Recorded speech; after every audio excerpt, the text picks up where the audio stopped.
Braves gens, bonsoir et bienvenue dans...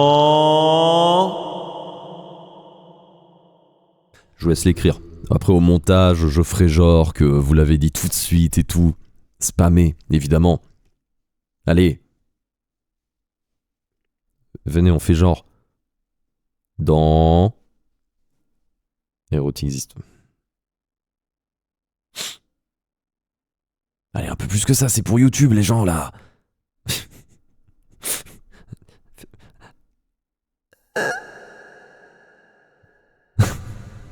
Vous ne m'aidez absolument pas. Dans... Horrifiques histoires.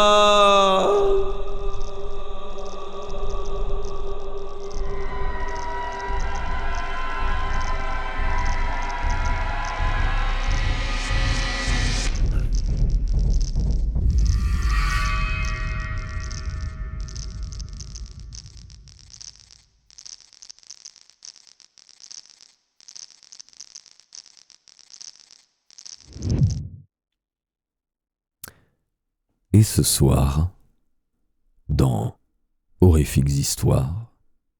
Non, je n'ai pas failli dire érotiques histoires parce que vous l'avez spammé et que ça m'a fait bugger, c'est faux.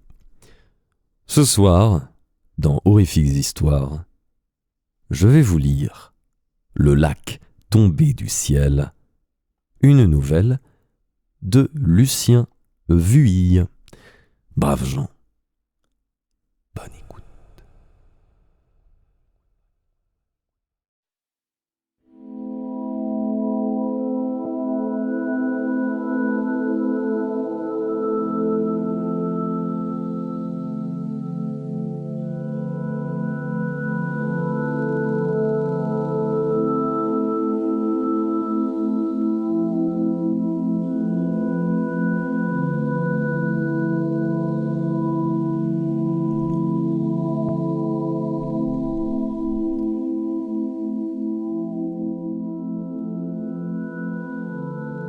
Alors que j'atteignais la vallée de la Brévine, le soleil se levait face à moi, au-delà des cimes enneigées.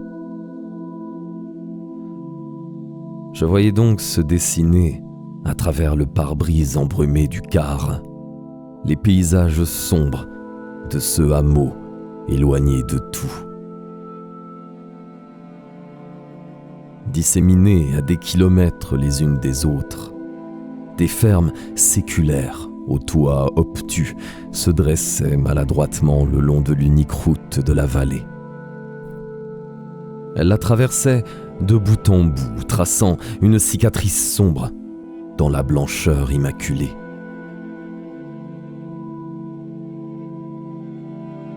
Je n'avais presque aucun souvenir de cette région. Tout au plus, de mon enfance me revenaient les sapins noirs qui, menaçants, encerclaient la vallée, ainsi que le reflet éclatant du soleil à la surface de l'étendue de neige éternelle dont elle était recouverte. Rien de plus, si ce n'était un pénible cauchemar qui me hantait de manière récurrente.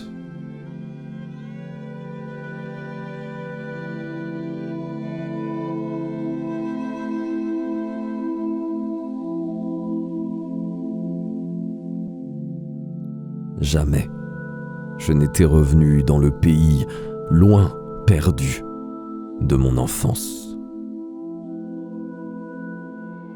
Je ne connaissais rien des circonstances qui avaient conduit ma mère à quitter la vallée qui m'avait vu naître avant même que je ne sois en âge de lire. Je tentais plusieurs fois durant mon enfance d'interroger celle-ci à ce propos. Mais ces dires ne me procurèrent aucun indice cohérent. Je ne sais situer l'apparition des troubles mentaux qui lui rongèrent le cerveau jusqu'à son suicide. Mais je crois qu'elle n'avait pas quitté la vallée indemne.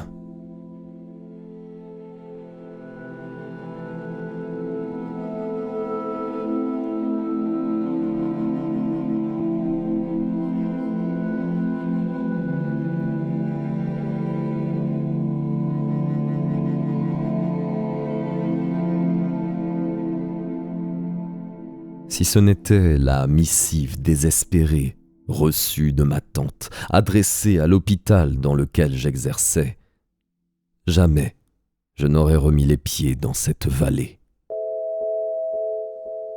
Je m'en serais volontiers passé, mais le ton implorant de ma plus proche parente m'avait décidé à entreprendre ce fastidieux voyage. Le conducteur du car rechigna absolument à rejoindre les environs du lac d'Étaillères, au bord duquel vivait mon aïeul et son époux. Il me débarqua à la porte de la seule gargote des lieux, le grand cachot de vent.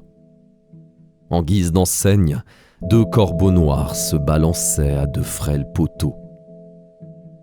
J'avais observé cette étrange coutume à plusieurs endroits depuis mon arrivée en ces terres arriérées.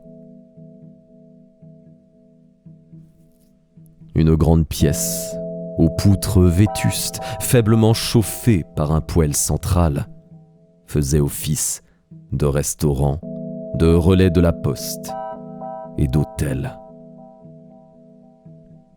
La tenancière était une vieille femme, au visage rougeâtre, à la peau gâtée par le froid et qui semblait ne pas avoir de cou, comme si sa vilaine figure était directement posée entre ses épaules voûtées. Mes connaissances médicales me permirent d'établir que cette coloration violacée allemandin propre aux autochtones était sans nul doute due à une vasodilatation, une augmentation permanente du flux sanguin vers la zone affectée en réponse au froid pour tenter de maintenir la température corporelle.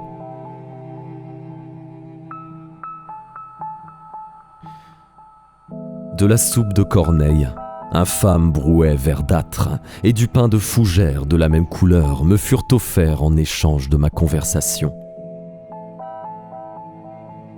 Si fueris Romae, Romano vivito more.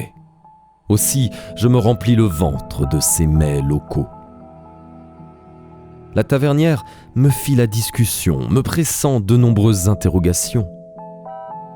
Pourquoi visitais-je les lieux ? Qui devais-je rencontrer ? Suspicieux, je ne mentionnais ni la lettre reçue, ni ma tante, restant vague dans mes réponses. Mon attitude lui déplut, et je me rendis compte qu'elle faisait durer mon repas plus que de besoin, désireuse, pour une raison qui m'était inconnue, que je reste attablé.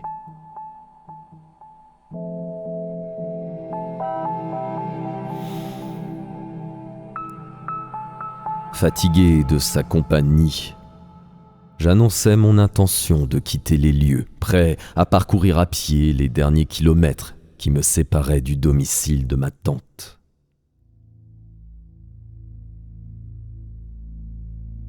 L'aubergiste siffla, et dans les secondes qui suivirent, comme surgi des profondeurs, un malabar se hissa dans la pièce.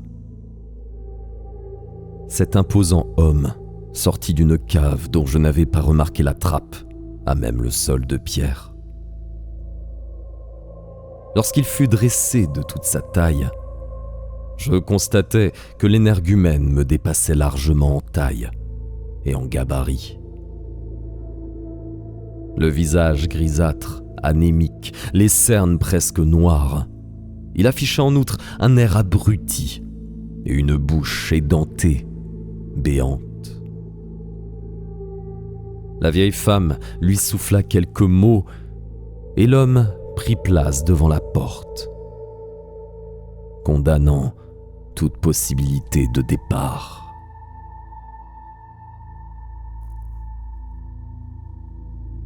La tavernière reprit place face à moi. Je m'insurgeais, sans véhémence, car craignant l'ire du géant barbu, du traitement qui m'était réservé. La vieille m'expliqua alors qu'aucun étranger ne pouvait circuler dans la vallée sans l'accord de l'Aval Royaume, qu'on était allé le chercher et qu'elle était contrainte de me garder en ces lieux, jusqu'à son arrivée.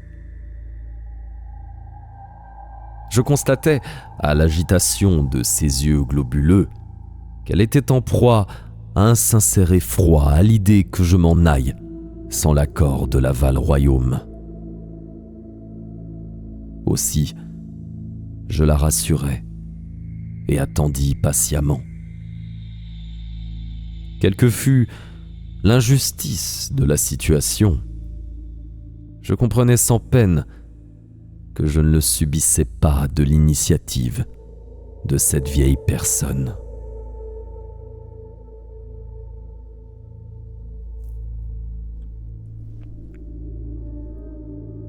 Après avoir accepté plusieurs bières épaisses et éreintées par le fastidieux voyage, j'acceptais la proposition de continuer mon attente sur une chaise à bascule vétuste dont je n'avais pas remarqué la présence. Me balançant, en dévisageant le séide qui se tenait impassible devant la porte de l'auberge, je m'endormis, sans le vouloir.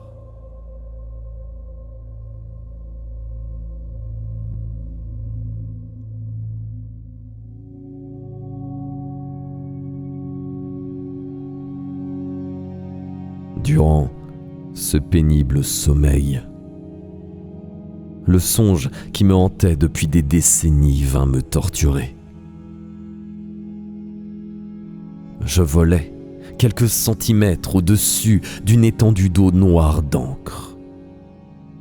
J'essayais vainement de voler plus haut, de m'éloigner de la surface opaque. Je faisais d'importants efforts pour atteindre mon père qui me tendait les bras. Mais ma mère me retenait, m'empêchait de m'élever plus haut. Au-dessus de nous, derrière mon père, volaient des dizaines d'autres personnes. J'avais beau redoubler d'efforts, je ne parvenais jamais à atteindre les réconfortants bras paternels.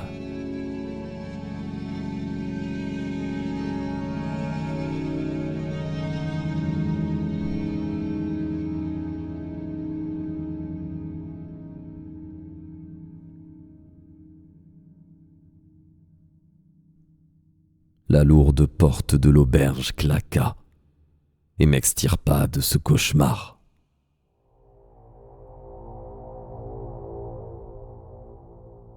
Un prêtre, à la robe sombre et sale, petite bésicle tordue, se complaignit en excuses, déplorant la suspicion des habitants de la vallée. Les temps sont rudes par ici. Les gens se méfient des étrangers.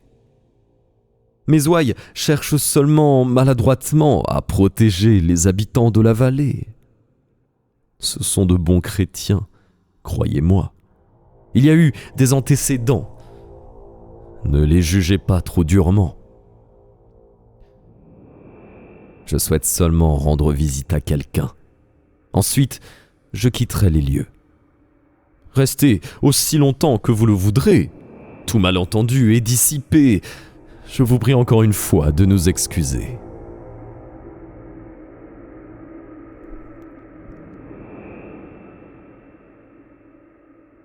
L'homme d'église proposa ensuite de me conduire dans sa calèche. J'acceptai de bon cœur et lui désignai le nom de la ferme en question. Il évoqua alors la mort de mon oncle. L'habitant des lieux est mort d'une foudroyante maladie il y a quelques jours. Sa veuve n'est plus que l'ombre d'elle-même. Elle sera sans doute tout à sa joie d'avoir de la visite. Vous êtes vous-même de sa famille ?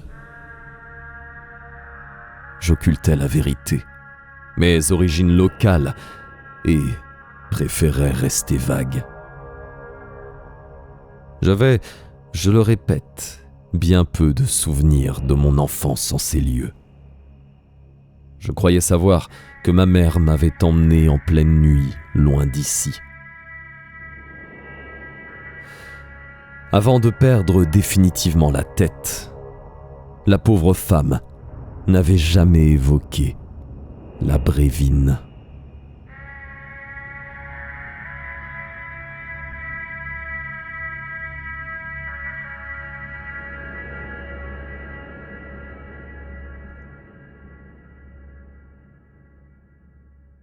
Arrivé devant la ferme, le prêtre me proposa de m'attendre et de me raccompagner à l'auberge ensuite.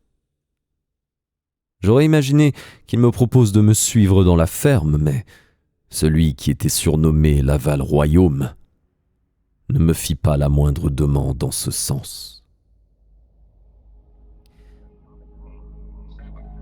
Les pans du toit de tuiles noires frôlaient l'épaisseur de neige qui recouvrait le sol, et les fenêtres avaient toutes été condamnées par des planches hâtivement clouées. À chaque pas, je m'enfonçais profondément dans la poudreuse. Personne ne me répondit lorsque je frappais à lui. Je sentais le regard du prêtre dans mon dos, resté sur sa calèche. Je me décidai à ouvrir la porte d'épaisse planche et à pénétrer à l'intérieur. Dès que j'eus dépassé le seuil, la lourde porte se referma derrière moi violemment, claquant dans un bruit lourd.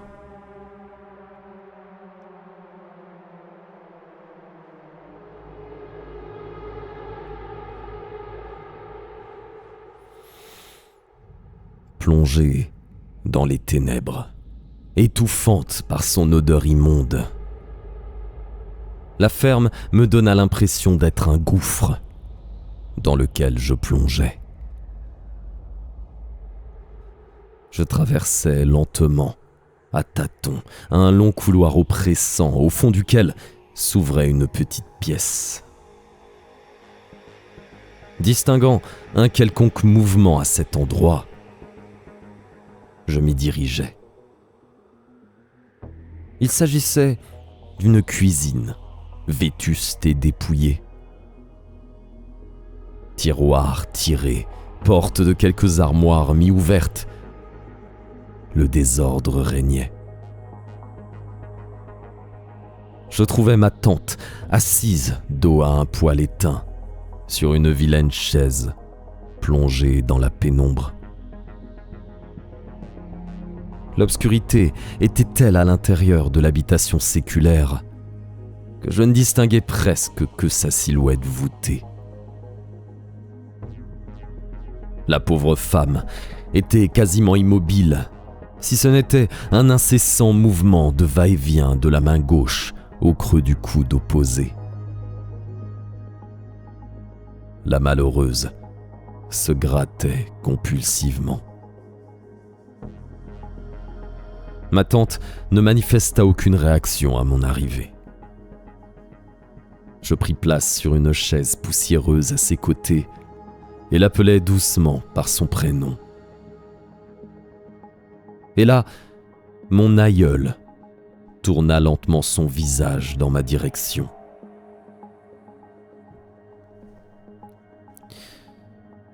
Je distinguais mal ses traits, éclairés par la lumière falote qui traversait difficilement les fenêtres condamnées. Elle n'affichait aucune expression distinguable. Ses rides profondes traversaient son visage défait. Son regard lointain, perdu, sembla errer avant de s'accrocher au mien. Je lui rappelai son appel à l'aide, la lettre reçue, la chose qu'elle souhaitait me confier après la mort de son époux. À l'évocation de ce dernier, elle prit la parole, d'une voix usée, rauque, coupante, à peine audible.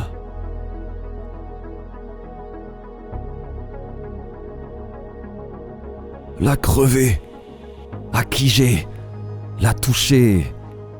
Il était pas bon. Bougillait, rafle après rafle. Elle me l'a maladé, mordu. Elle voulait pas. Elle choisit, elle tue.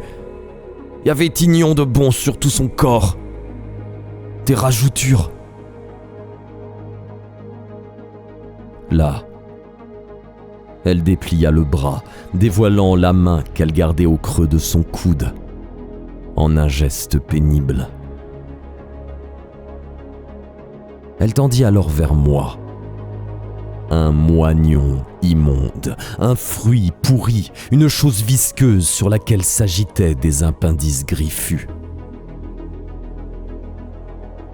Je n'en distinguais heureusement que les aberrants contours dans l'obscurité, mais cette vision effroyable suffit à me couper le souffle et à me faire bondir de mon siège.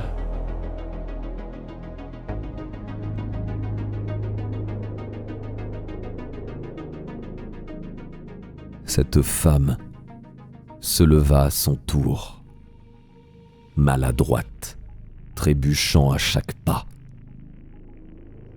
Elle s'approcha de moi. Celle qui avait été ma tante se tenait courbée, pliée à l'équerre. Son faciès secoué de soubresauts rapides éructait encore. La soigner, essayer, rapicoler, nettoyer, gratter, couper, brûler. Ça qui mangeait sa peau et m'a mordu. Des rajoutures comme celles du mari. Même, je suis pas un poisson. Après avoir instinctivement reculé, et, je l'avoue, pris peur, je parvins à raisonner à nouveau en homme de science. J'étais médecin après tout, et si je ne pouvais plus rien faire pour mon oncle, il m'était possible de venir en aide à ma tante. D'une voix que je savais apaisante, j'expliquai à la pauvre femme qu'il me fallait ausculter son bras à la recherche de vésicules, de lésions ouvertes ou d'ulcères. Elle se laissa faire. Certaines maladies se propageant par le contact direct, si l'horreur qui déformait ce qui avait été sa main pouvait être contagieux, il fallait que j'évite d'entrer en contact avec cette difformité, et avec quoi que ce fût que ma tante ait pu toucher.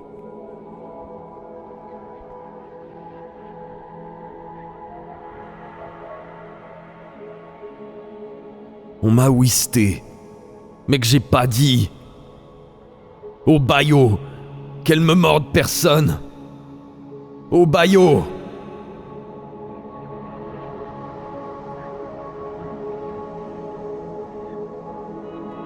Soudain, une vive lumière éclaira la vieille femme. La porte de la ferme, située au fond du couloir dans mon dos, venait de s'ouvrir. L'espace d'une fraction de seconde, l'aberration qu'était devenue ma tante m'apparut dans toute sa monstruosité. Puis, la porte claqua. L'aval royaume qui avait pénétré en ces lieux fit quelques pas en direction de la cuisine. Le monstre qui me faisait face s'écroula sur son séant, tremblant. Elle recula comme un animal terrorisé.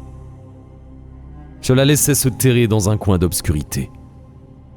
Son bras était perdu, une contagion inconnue s'était propagée dans son membre, difformant affreusement ses chairs.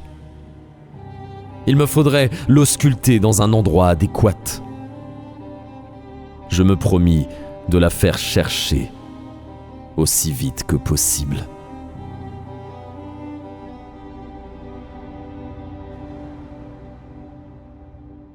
N'approchez pas plus. Quittons les lieux. Le prêtre m'obéit, tourna les talons, et je lui emboîtai le pas.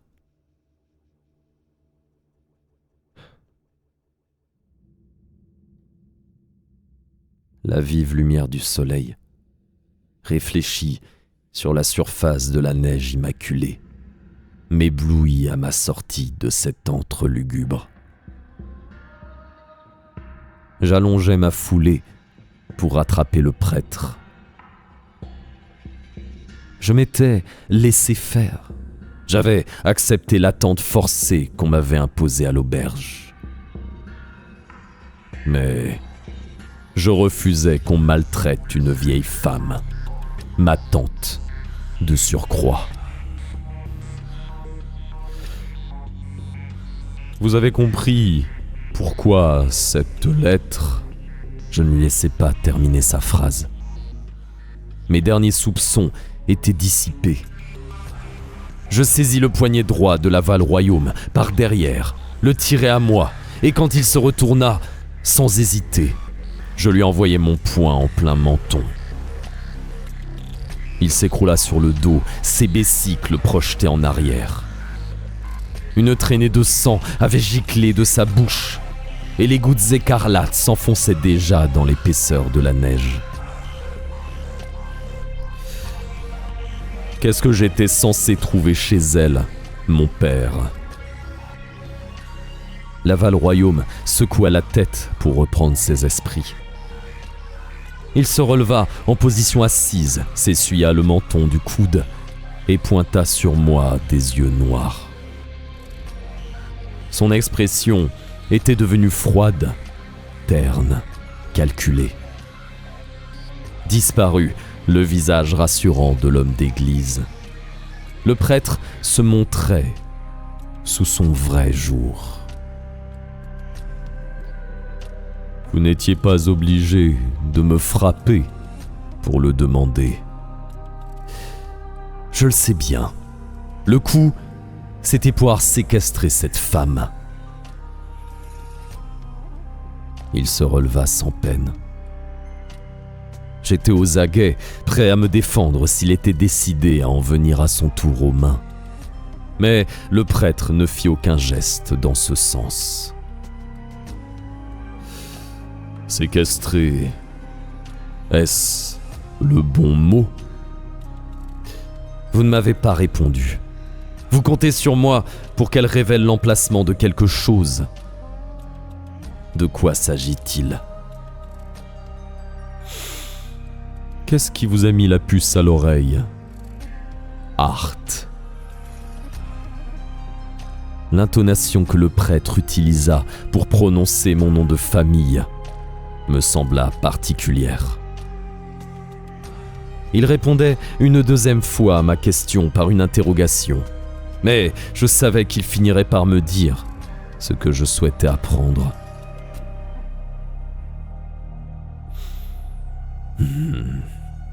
Tout d'abord, je me suis bien gardé de dévoiler mon lien de parenté avec cette pauvre femme.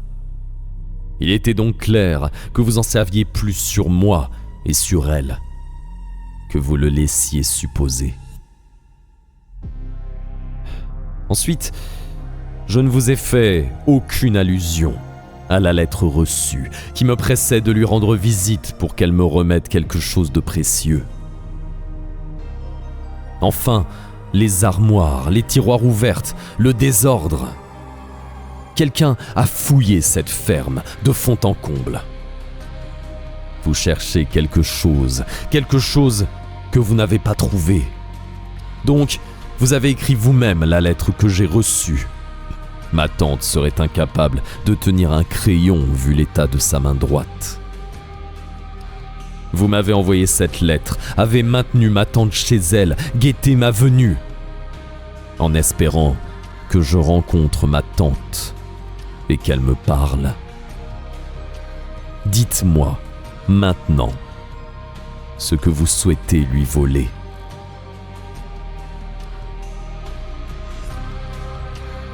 Le prêtre hocha la tête, démasqué. Il ne se départit pas pour autant de son air supérieur. Je ne souhaite rien soustraire à votre tante. C'est son mari qui nous a volé un bien unique. Montez avec moi, laissez-moi vous accompagner au chaud, à l'intérieur, dans mon église. Sinon, nous allons geler debout. Suivez-moi, Hart, et je vais tout vous expliquer.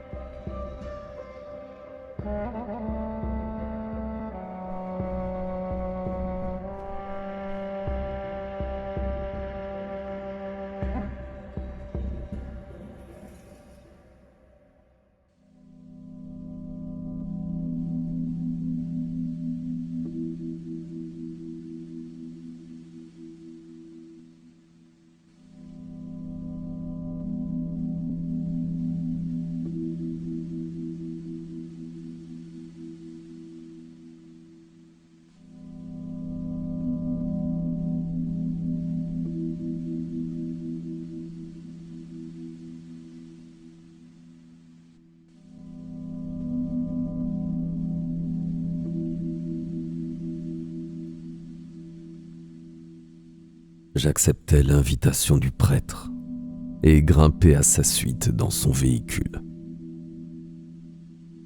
Il me conduisit jusqu'au temple de la Brévine, une vilaine bâtisse de pierre noire dépourvue de fenêtres et de vitraux. À l'intérieur de ce lieu oppressant et étrangement humide, je ne trouvais aucune représentation du Christ notre Seigneur. Au bout d'une rangée de bancs grossiers taillés dans du noyer se dressait un immonde autel. Au sommet de celui-ci trônait une aberration, un brochet difforme de presque 2 mètres de long, naturalisé. Je me sentais naturellement, instinctivement dégoûté par cet animal empaillé. Mais je m'en approchais malgré tout, presque malgré moi, suivant les pas du prêtre.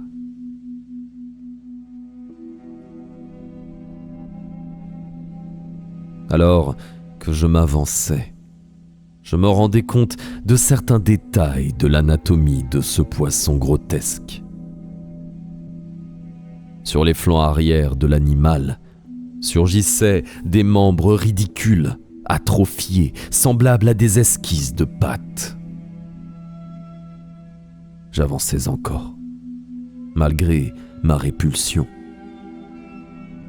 Des poils noirs, longs comme des cheveux humains, jaillissait de sa crête sagittale. Je mettais un pas devant l'autre, supportant difficilement la vue de cette atrocité. De sa bouche sourdaient des dents humaines.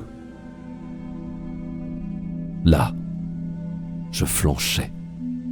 Mes jambes refusaient de me soutenir plus longtemps, et je m'écroulais davantage que je m'assis sur l'un des bancs. Je ne pouvais plus garder les yeux ouverts. Mon cerveau refusait de m'infliger la vue de ce monstre.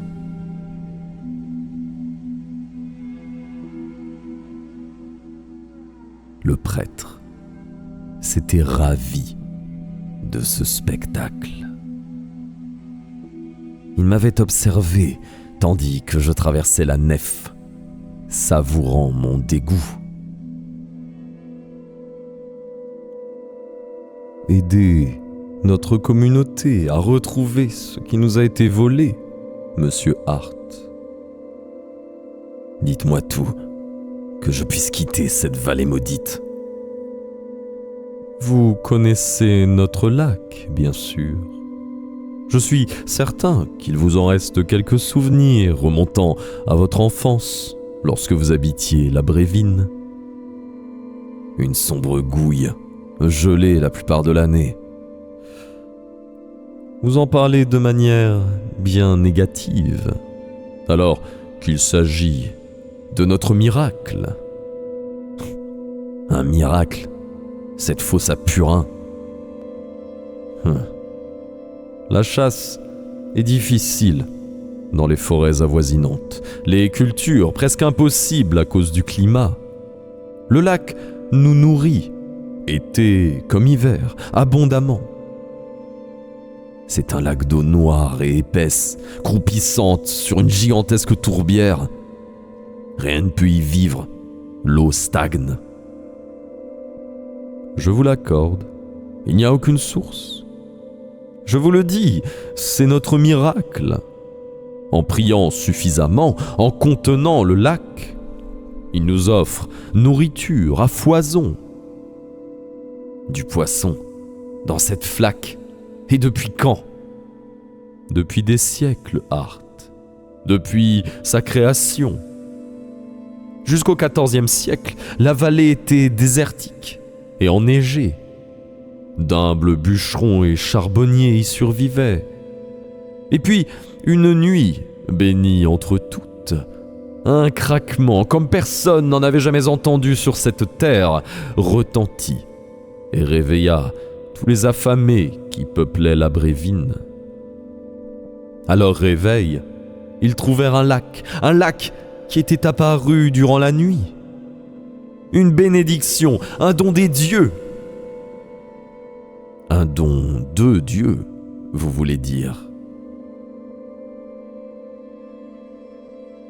Le prêtre ne réagit pas. Il me parlait alors comme il devait s'adresser à ses fidèles lors des cultes innommables qu'il livrait en ces lieux hérétiques. La famille Hart n'est plus la bienvenue dans cette vallée depuis la trahison de votre mère. Votre oncle a rajouté à l'opprobre l'infamie en plongeant dans les profondeurs des eaux pour se saisir du cœur palpitant du lac. Avant de mourir, rattrapé par son péché, divinement puni pour son infamie, votre oncle a dissimulé ce qu'il a volé au lac. Vous l'avez tué, tout comme l'a été son épouse, déformée par la faute de son mari. Votre oncle s'est condamné en blasphémant notre divine source. Cet homme délirait. J'en avais suffisamment entendu. Il était dangereux. J'étais seul et démuni.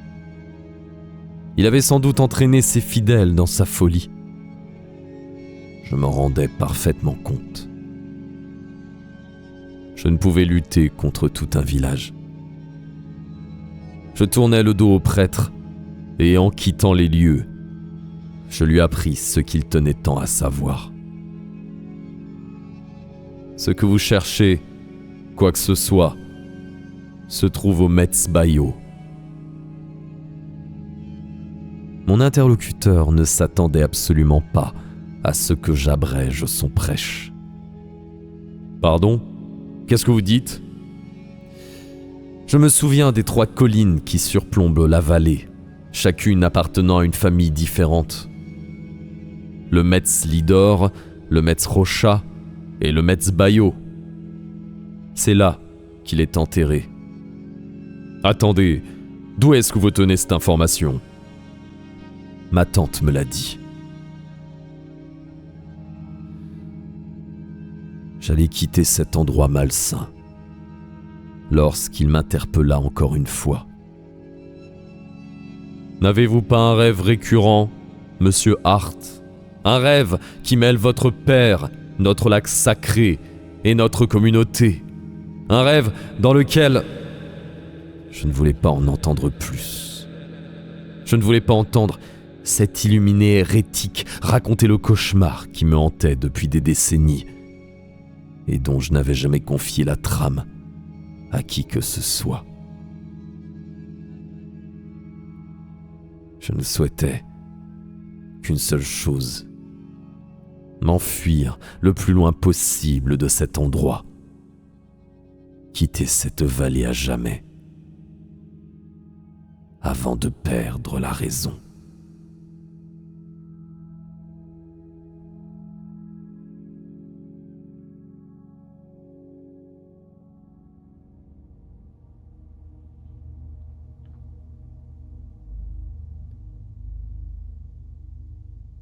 Je m'éloignais au plus vite du temple, du village, de toute habitation. La nuit tombait. Je ne pouvais pas marcher jusqu'à la bourgade la plus proche, distante d'une vingtaine de kilomètres. J'y avais songé, bien sûr. J'avais pesé le pour et le contre. Et si la morsure du gel n'était si mortelle et dangereuse, j'aurais préféré marcher toute la nuit plutôt que de prolonger mon séjour dans cette vallée. Mes pas, chacun plus pénible que le précédent dans l'épaisse neige qui recouvrait la vallée, me menèrent jusqu'à une écurie isolée où j'espérais dormir quelques heures avant de reprendre ma marche jusqu'à un lieu civilisé.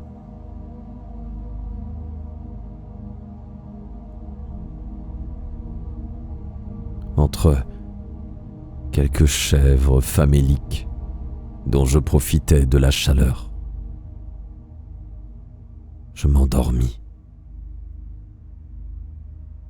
Mes songes furent hantés par la vision récurrente de ma mère m'entraînant loin de mon père, les yeux de celui-ci plongés dans les miens, les bras tendus vers moi, alors qu'il volait dans un ciel noir d'encre, suivi par des dizaines d'individus aux yeux exorbités, immobiles, comme ceux des poissons.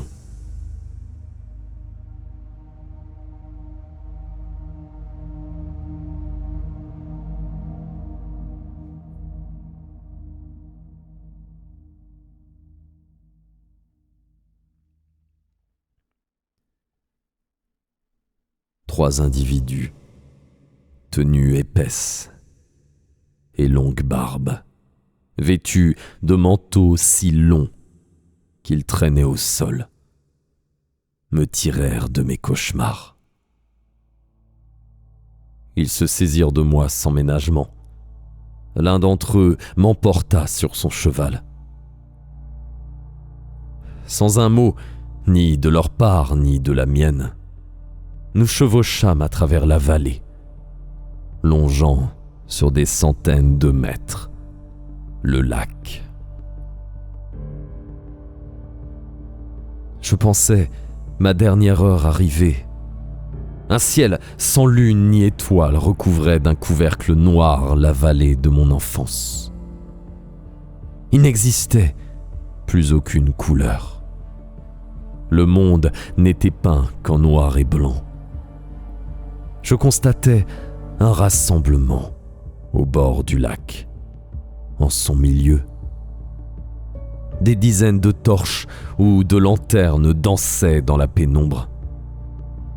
Les hommes de la Val-Royaume traversèrent la foule massée sur la berge et cessèrent leur chevauchée aux abords d'un long ponton qui s'enfonçait dans la pénombre en direction du milieu du lac.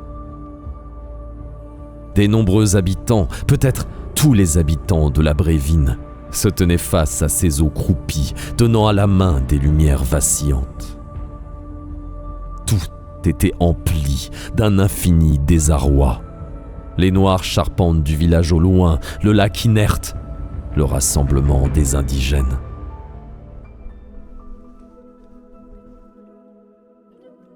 La Val-Royaume, prêtre des lieux, se tenait près du ponton, et ce fut à ses pieds que je fus conduit.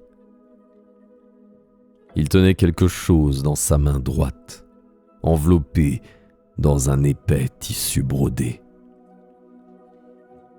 « Vous avez retrouvé ce que vous cherchiez. » « En effet, Hart, mes ouailles ont récupéré le cœur du lac. » Laissez-moi deviner. Vous avez besoin d'un volontaire pour le remettre en place? Pourquoi ne plongez-vous pas vous-même, si c'est un si grand honneur? J'imagine que les cinglés qui nous entourent en rêveraient aussi. Vous êtes sagace.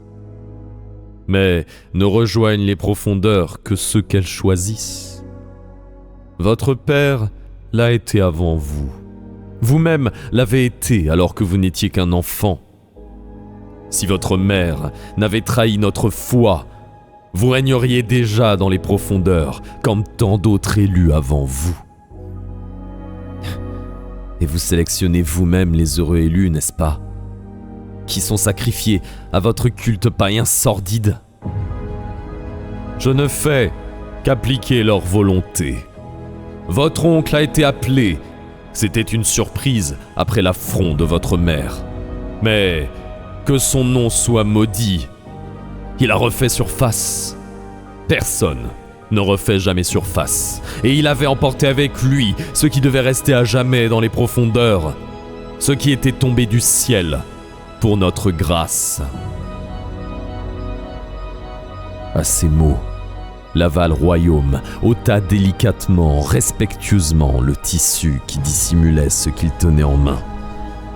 Il s'agissait d'une pierre, lisse comme si elle avait été soigneusement polie, recouverte de fêlures et d'une sorte de pellicule noire. Je devinai alors que la chute d'une météorite des siècles auparavant avait sans nul doute conduit à la création du lac que ces autochtones tenaient pour sacré. Sous la pierre, je constatais que les doigts de Laval Royaume, irrités, boursouflés, étaient couverts de pustules purulentes. Je pariais que dans peu de temps, la main de cet homme ressemblerait à l'atroce moignon de ma tante.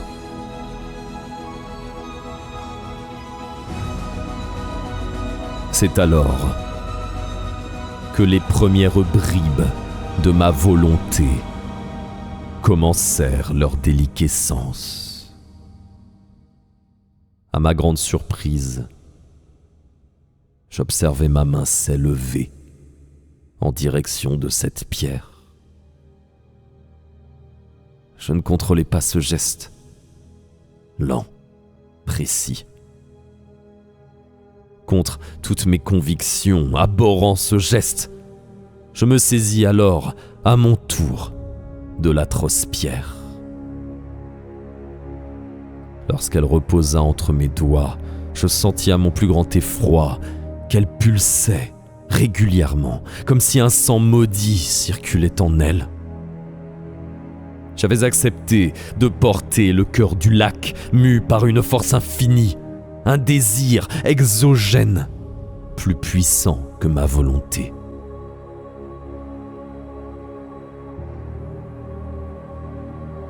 Agenouillé, je me levai et fis un premier pas sur le pont de bois qui surplombait les eaux immobiles du lac. Suivi par le prêtre qui avait entamé une immonde litanie dont l'intonation de chaque syllabe était reprise dans un chœur infect par les villageois. Je m'avançai ainsi sur le ponton, construit si bas, si proche de la surface que j'avais l'impression de marcher sur l'eau. Mon cœur battait désormais à l'unisson de celui du lac. Je n'étais plus qu'une marionnette. Seule mon âme, mon esprit échappait encore à la volonté des profondeurs. Je n'avais qu'un seul souhait, un seul vœu me faisait me mouvoir. Marcher le plus loin possible, puis plonger dans ces eaux, rejoindre les profondeurs. Et plus j'approchais du centre du lac, et plus cette volonté était puissante. Je ne sais où mon oncle avait trouvé la force, le courage inhumain pour extraire le cœur du lac. Et je me rendais compte, tant affaibli, de l'étendue de sa volonté. Alors que j'atteignais l'extrémité du ponton, prêt à plonger pour remettre à sa place cette pierre dont le cœur battait de plus en plus vivement, dans un dernier soubresaut de mon esprit agonisant, ultime remugle de celui que j'avais été, je me suis souvenu. Je me suis rappelé la première fois où j'avais approché les profondeurs, la première fois où je m'étais tenu à cet endroit. J'avais été élu, appelé très jeune à rejoindre ceux qu'elles choisissent. J'avais entendu l'appel du cœur du lac, profond, si profond. Et au terme d'une cérémonie magnifique, j'avais plongé. Tous les élus précédents avaient surgi des profondeurs, ondoyé dans ma direction pour me rejoindre. Je m'apprêtais à nager pour m'en approcher, prêt à me noyer pour devenir l'un d'eux. Certains arboraient déjà les marques sacrées, les écailles, les branchies.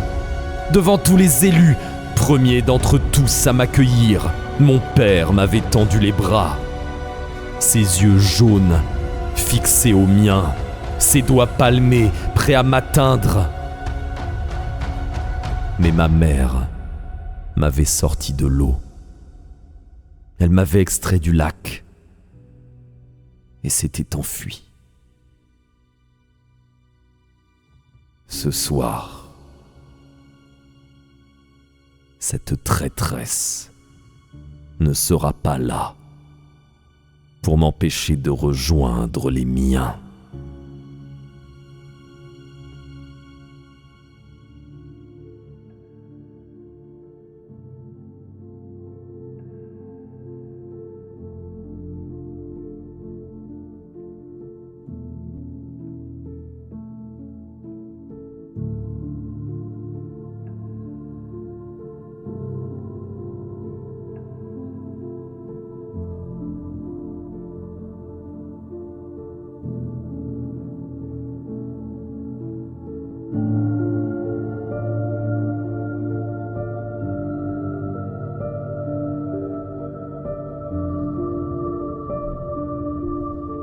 Et c'est